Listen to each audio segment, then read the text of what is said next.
ચોરસની પરિમિતિનું સૂત્ર શું થાય? બોલો. લંબાઈ વત્તા લંબાઈ વત્તા લંબાઈ. હા, લંબાઈ 4 વખત લંબાઈ પણ 4 ગુણ્યા લંબાઈ. લંબચોરસની પરિમિતિનું સૂત્ર લંબાઈ વત્તા પહોળાઈ લંબાઈ પછી પહોળાઈ. હા, 2 લંબાઈ 2 પહોળાઈ એટલે સૂત્ર શું થઈ જાય? 2 કૌંસમાં લંબાઈ અને પહોળાઈનો સરવાળો. હવે થોડુંક આગળ જઈએ. ક્ષેત્રફળ. તો ચોરસનું ક્ષેત્રફળનું સૂત્ર શું થાય? લંબાઈ ગુણ્યા લંબાઈ ગુણ્યા લંબાઈ. લંબચોરસનું હવે આ બાજુ છોકરાઓ માટે લંબચોરસનું ક્ષેત્રફળનું સૂત્ર શું થાય? બોલો. લંબાઈ ગુણ્યા લંબાઈ ગુણ્યા પહોળાઈ. તો 4 વસ્તુ ક્લિયર થઈ ગઈ. હવે આવે છે સમાંતર બાજુ ચતુષ્કોણનું ક્ષેત્રફળ. તો તમને બધાને ખબર જ છે આ શું છે? જો આપણે આને શું કહેવાય? આ શું છે? લંબચોરસ. આ એની શું છે? લંબાઈ. આ એની શું છે? બરાબર ને? પહોળાઈ, ઊંચાઈ પણ છે. હવે એમાંથી આપણે સમાંતર બાજુ ચતુષ્કોણને બનાવ્યો છે. બરાબર ને? તમે અહીંથી બે સાઈડથી ભાગથી કાપી નાખો એટલે શું થઈ જાય? કાપ્યા છે અને એને એમાંથી જ સમાંતર બાજુ ચતુષ્કોણ બનાવ્યો છે. તમારે સામે જ બનાવ્યો. બરાબર? હવે સમાંતર બાજુ ચતુષ્કોણમાંથી લંબચોરસ બનાવીશું. સમાંતર બાજુ ચતુષ્કોણમાંથી લંબચોરસ. આટલું માપ છે એથી કાપી નાખીએ આપણે. આ સમાંતર બાજુ ચતુષ્કોણ હતો ને એમાંથી આ મેં કાપી નાખ્યું અને એને આ સાઈડ લગાવી દઉં.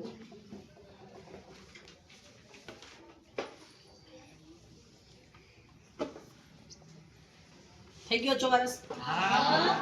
દેખાય છે બધાને? ચોરસ તો લંબચોરસ. સમજાણું બધાને? બરાબર ને? આ સાઈડ સીધી થઈ ગઈ. થોડું કાપવામાં સ્લાઇડ એવું લાગે છે. સરખું મેજરમેન્ટ એકદમ સરસ કાપો તો સરસ ચોરસ તમને લંબચોરસ લાગે. બરાબર? મતલબ કે આ લંબચોરસ થઈ ગયો. અને લંબચોરસમાંથી બે સાઈડ કાપીને મેં સમાંતર બાજુ ચતુષ્કોણ બનાવ્યો હતો. તમે એમ સમાંતર બાજુમાંથી લંબચોરસમાં સમાંતર બાજુ ચતુષ્કોણ બનાવી શકો. મતલબ બે સરખું થયું? બેયનું માપ સરખું થયું? સમાંતર બાજુ ચતુષ્કોણ છે એને જ લંબચોરસ કહી શકાય. લંબચોરસ છે એમાંથી જ એ જ માપનો સમાંતર બાજુ ચતુષ્કોણ બની શકે. તો મતલબ કે લંબચોરસનું ક્ષેત્રફળનું સૂત્ર થાય ઈ જ સમાંતર બાજુ ચતુષ્કોણનું થાય ને? બેના ક્ષેત્રફળ સરખા થાય ને? મતલબ કે એનું લંબાઈ ગુણ્યા પહોળાઈ હતું. તો એની જે લંબાઈ હતી એ શું થઈ ગઈ? એની પહોળાઈ થઈ ગઈ. બરોબર? લંબાઈ હતી એ એની શું થઈ ગઈ? આધાર. અને જે પહોળાઈ હતી એ એની શું થઈ ગઈ? ઊંચાઈ. પહોળાઈ હતી એ એની ઊંચાઈ થઈ ગઈ ને? આમાં તમારી જે લંબચોરસની લંબાઈ અને પહોળાઈ હતી એ જેનો આધાર અને ઊંચાઈ બેનો ગુણાકાર કરો તો સમાંતર બાજુ ચતુષ્કોણનું સૂત્ર થઈ જાય. પછી ઈ લંબચોરસમાંથી હવે આવે ત્રિકોણનું ક્ષેત્રફળ. તો ત્રિકોણ એટલે આ તો લંબચોરસ જ છે. હવે ને અહીં વચ્ચેથી કાપી નાખું તો એ શું થઈ જાય? ત્રિકોણ. કેટલા ત્રિકોણ થઈ ગયા? 2 ત્રિકોણ થઈ ગયા. બરાબર? તો મતલબ કે લંબચોરસનું જે ક્ષેત્રફળ હતું ધારો કે 18 હોય તો એક ત્રિકોણનું કેટલું થઈ જાય? 9. બરાબર ને? 9 8 હોય તો બેનું શું થઈ જાય? અડધું 4 થઈ જાય. એમાંથી 2 ત્રિકોણ થયા ને? તો જે સમાંતર તો ત્રિકોણનું ક્ષેત્રફળનું સૂત્ર શું બની જાય? ત્રિકોણનું ક્ષેત્રફળનું સૂત્ર આપણે ત્રિકોણનું ક્ષેત્રફળ શોધવું હોય ત્રિકોણનું ક્ષેત્રફળ તો આપણને ખબર છે કે ઈ સમાંતર બાજુ ચતુષ્કોણમાંથી જ આવ્યો. બરાબર ને? અથવા તો સમાંતર બાજુ ચતુષ્કોણનું ક્ષેત્રફળ હતું એનું શું થઈ ગયું? અડધું થઈ જાય. અડધું થઈ જાય. ઈ 18 હતું તો એનું અડધું શું થઈ જાય? 9 થઈ જાય. તો સૂત્ર શું થયું?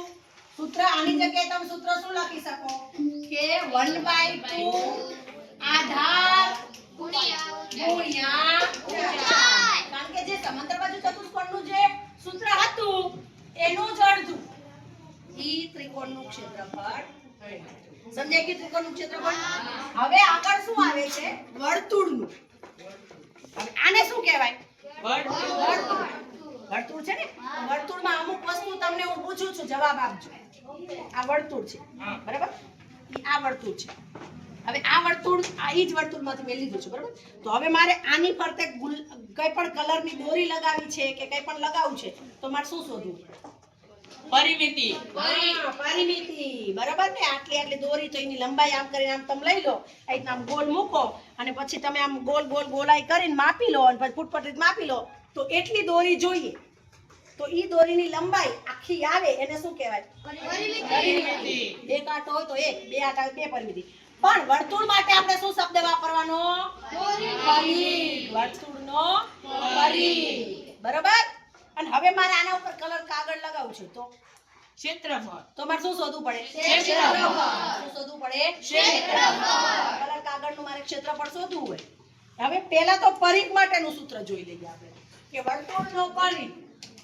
વર્તુળનો પરિઘ એટલે કે એમાં છે ને જો આની ત્રિજ્યા પેલા વર્તુળ માટે આપણે આમે આ રીતના અડધું વાળી દીધું. આ શું થઈ ગયું? અડધું વર્તુળ. શું થઈ ગયું? અડધું વર્તુળ. અડધું વર્તુળ. બરાબર?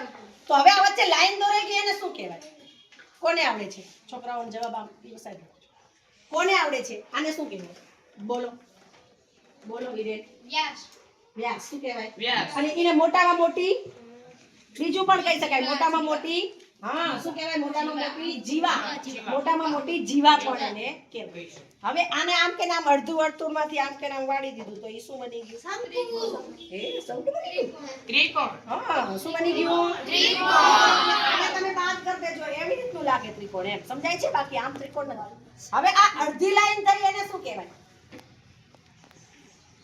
ત્રિજ્યા. હા ત્રિજ્યા. બરાબર ને? તો અડધી લાઈન છે અને વચ્ચે એકદમ પોઈન્ટ ભેગા થાય છે એને શું કહેવાય? કેન્દ્રબિંદુ. હા વર્તુળનું કેન્દ્રબિંદુ. વર્તુળનું કેન્દ્રબિંદુ. તો વર્તુળના કેન્દ્રબિંદુથી આટલો અડધો ભાગ ત્રિજ્યા, આખો ભાગ વ્યાસ. વ્યાસ. તો ત્રિજ્યા કેટલી હોય? ત્રિજ્યા કેવી હોય? વ્યાસથી નાની.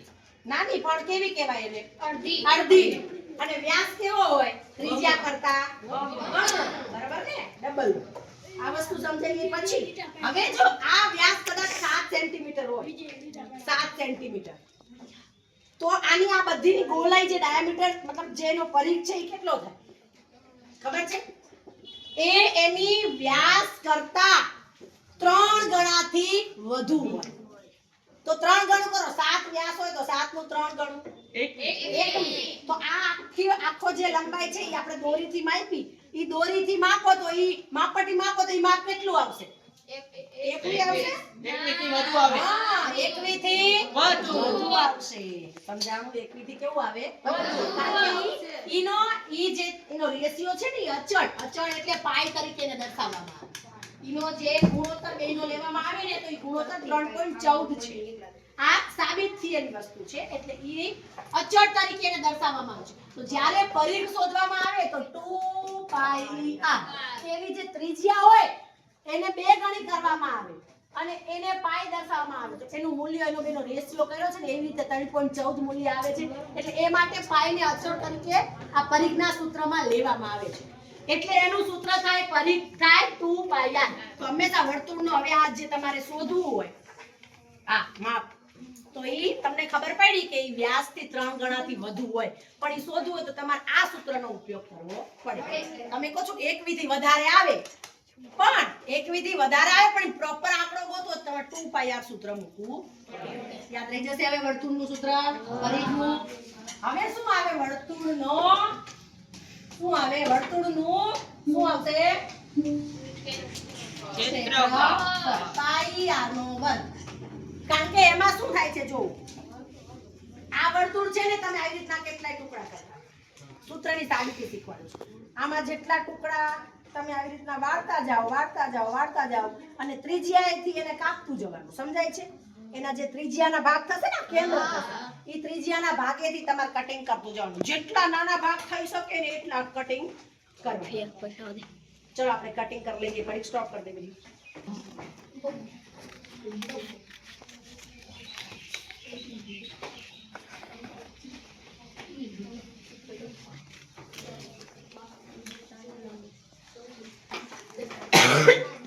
જો મેં ત્રિજ્યાએથી વર્તુળના કટિંગ કરી લીધા બરાબર ને ત્રિજ્યાએથી એટલે સૂત્ર તો મેં લખી દીધું છે પણ એની સાબિતી ઈ r જે છે ત્રિજ્યાએથી આપણે કટિંગ કરી લીધા તો ઈ શું બની જાય છે આપણે જોવાનું.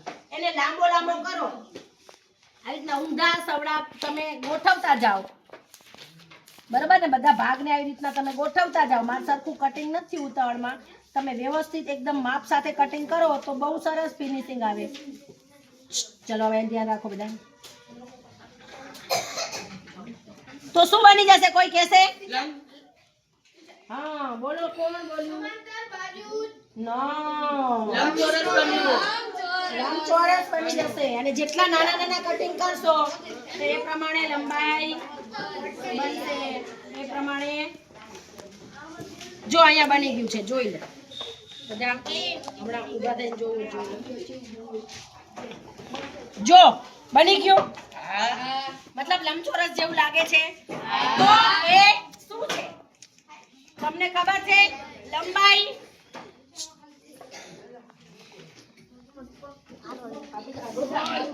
બસ જોઈ લીધું બધાએ? તો બેસી જાઓ બધા. પહોળાઈ છે એ ત્રિજ્યા છે. આમાં જે એની પહોળાઈ થઈ ને, અહીંયા જો અહીંયા કટિંગ કર્યા છે એને દેખાડ દઉં. ચલો આવો લંબચોરસ પહેલો. આવા આવા ભાગ હતા કટિંગ કરેલા. આવા આવા આગચા અહીંયા આમ ગોળાઈ ભાગ હોય છે, સમજાય છે? અમુક જગ્યાએ અહીંયા ગોળાઈ ગોળાઈ ભાગ હોય, ગોળાઈ ભાગ હોય. જોજો તમે કટિંગ કર્યું હોય એ રીતનું હોય ને પછી. બરાબર? ચલો આવી રીતના તમને આકૃતિ જોવા મળશે. બરાબર? એમાં ત્રિજ્યા કઈ હશે? આ ભાગ ત્રિજ્યા હશે ને? ત્રિજ્યાની પહોળાઈ હોય એ એની શું થઈ જાય? ત્રિજ્યા. અને લંબાઈ હોય એ એનો શું થઈ જાય? પરિઘ. થઈ જાય એનો પરિઘ. પણ કેવો? અડધો. બરાબર? પરિઘ પણ કેવો? અડધો. એટલે કે આ સૂત્ર કેવી રીતે આવ્યું? તો અહીંયા જો 2πr, પરિઘ એટલે 2πr એનો અડધો. લંબાઈ ગુણ્યા પહોળાઈ. ઈ લંબાઈ ગુણ્યા પહોળાઈ હતી વર્તુળ માટે, લંબચોરસ માટે. આ લંબાઈ અને આ પહોળાઈ ગુણાકાર એટલે ક્ષેત્રફળ થાય. તો લંબાઈ ગુણ્યા પહોળાઈ, તો લંબાઈ જે છે ઈ પરિઘ થઈ ગયો, ગુણ્યા પહોળાઈ શું થઈ ગઈ? એની ત્રિજ્યા થઈ ગઈ. બે બે ઉડી ગયા. આ એમને આમ r ને r નો વર્ગ થઈ જાય. થઈ ગયું πr નો વર્ગ. કેવી રીતે આવ્યું? વિરેન બધા કેવી રીતે આવ્યું? કેવી રીતે આવ્યું? લંબચોરસ બની ગયો. લંબાઈ હતી, પહોળાઈ. લંબચોરસ નું ક્ષેત્રફળ શું થાય? લંબાઈ ગુણ્યા પહોળાઈ. લંબાઈ હતી, શું હતું એમાં? વર્તુળ માટે શું હતું? ગોળાઈ હતી ને, પરિઘ હતું ને. આ ગોળાઈ હતી ને, આ વર્તુળનો શું હતો? પરિઘ. ગોળાઈ હતી ને. ઈ એનું શું થઈ ગયું? અડધો ભાગ પરિઘ. અડધો થાય ને એટલે પરિઘ થી અડધું અને 2πr નું અડધું. અને પહોળાઈ હતી એની ત્રિજ્યા થઈ ગઈ. બે બે ઉડી ગયા એટલે πr નો વર્ગ. આવી રીતે સૂત્ર આવ્યું. સમજાઈ ગયું બધાને? આવડશે સૂત્ર બધા? સરસ.